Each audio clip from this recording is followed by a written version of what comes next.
Apa yang dijanjikan istrimu sehingga begitu enteng kau berikan yang haram?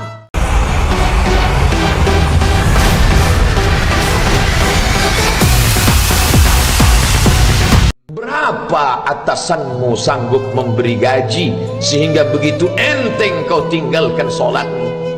Apa yang dijanjikan istrimu sehingga begitu enteng kau berikan yang haram?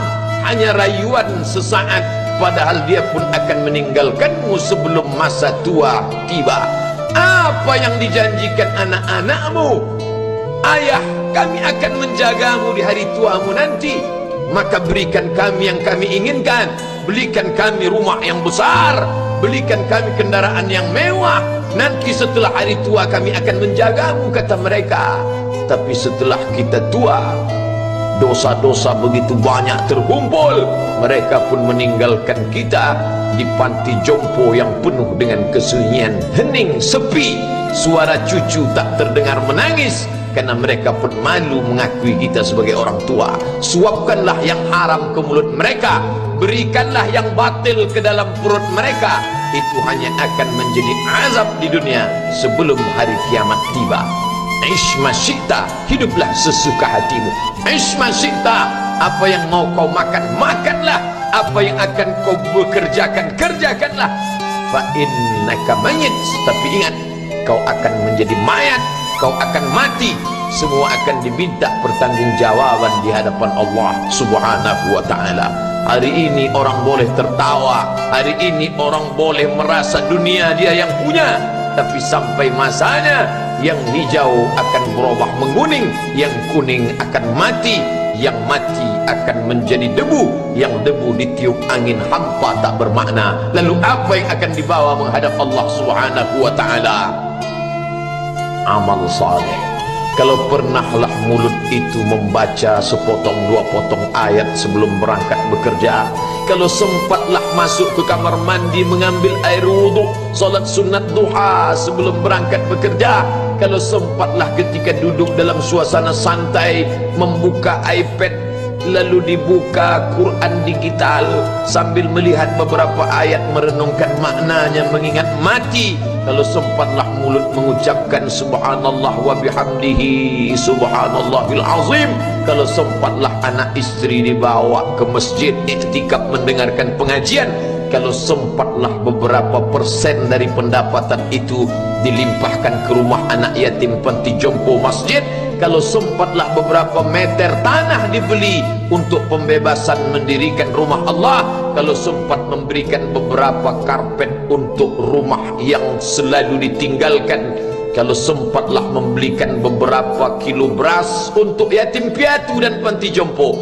itulah yang akan menolong di hadapan Allah. Adapun rumah besar dengan beberapa semen, dengan beberapa busi yang banyak, semua akan menjadi tinggal kenangan. Mereka akan menjual, membagi-baginya. Tanah yang dulu harganya semeter 100.000 sekarang sudah menjadi 5 juta. Mereka akan bagi-bagi itu semua kepada ahli waris. Lalu kita hanya membawa 3 helai kain tipis yang tidak berjahit, dan itu semua menjadi milik orang. Kalau dulu mereka kita didik dengan pendidikan yang baik, di tengah malam mereka bangun menetes air matanya, lalu dia berdoa, Rabbighfirli wa liwalidayya warhamhuma kama rabbayani shaghira, seperti tetesan embun di tengah gurun Sahara yang panas. Kalau sempatlah mereka berdoa, Allahumma ighfir lahu warhamhu wa'afihi wa'fu anhu, maka mengalirlah air yang sejuk ke tenggorokan yang kering. Kalau sempatlah mereka membeli makanan, diundangnya anak yatim, diusapnya kepala, ya Allah, terimalah sedekahku ini untuk almarhum ayahku, almarhumah bundaku. Aku tak dapat membalas budi baik mereka, ya Allah, mereka sudah mendahului aku. Maka akan mengalirlah itu sebagai perlipur lara di tengah alam barzah sementara kiamat tiba. Tapi kalau mereka hanya dididik dengan keduniawian, dididik dengan kemewahan, disumbat mereka dengan materi, tak pernah diingatkan pada mati, ketika kita mati, mereka pun juga akan mati perasaan ingatannya. Paling celaka lagi, mereka mengingat kita dengan mengantarkan bunga, mereka mengingat kita dengan pakaian hitam, mereka mengingat kita dengan suara musik, mereka mengingat kita dengan memajang foto kita besar-besar di dalam rumah. Dan itu hanya menjadi penghalang rahmat Allah turun. Tidak berkesan sedikit pun. Mereka sedang menyangka kalau dinyanyikanlah lagu kesenangan kita, terobat rindu hatinya. Kalau dipajangnya foto kita, dilingkarkannya karangan bunga, puas rindunya. Padahal itu tidak membuat pengaruh apapun kepada kita di alam barzakh. Maka sayang, buatlah sayang yang mengingatkan sesudah mati. Kalau rindu, buatlah kerinduan yang membuat dia akan tetap mengalir sebagai satu amal sesudah kematian. Idza matal insan, kalau manusia mati, inqata'a, dulu rajin membaca Quran, berhenti. Dulu rajin salat tahajud, berhenti. Dulu rajin menghatamkan segala yang baik-baik, berhenti. Tapi ada yang tetap mengalir. Di antara yang mengalir itu adalah shadaqatun jariyah.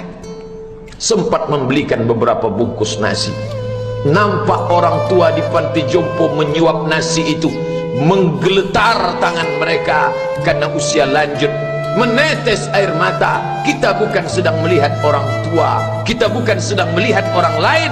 Saat itu kita sedang melihat potret diri kita 30 tahun yang akan datang. Di mana aku 30 tahun akan datang? Surga, kenikmatan yang luar biasa, tapi dia tidak akan dimasuki oleh orang yang biasa-biasa. Solat biasa, baca Quran biasa, zikir biasa, untuk mendapatkan yang luar biasa, maka itu bukan perimbangan ibadah yang fair. Hanya dengan solat wajib biasa, hanya dengan baca Quran biasa, hanya dengan zikir biasa, hanya dengan sedekah biasa, berharap akan masuk ke dalam surga yang luar biasa, maka sungguh bukan suatu perimbangan.